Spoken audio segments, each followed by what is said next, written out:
أعوذ بالله من الشيطان الرجيم بسم الله الرحمن الرحيم إن الذين قالوا ربنا الله ثم استقاموا تتنزل عليهم الملائكة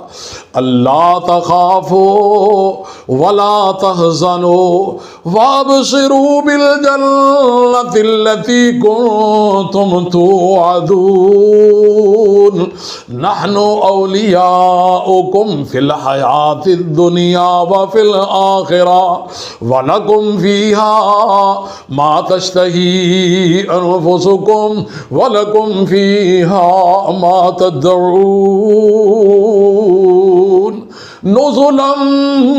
من غفور رحيم ومن أحسن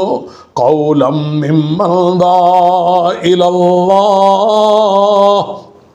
وعمل صالحا وقال إنني من المسلمين ولا تستوي الحسنة ولا السيئة ادفع بالتي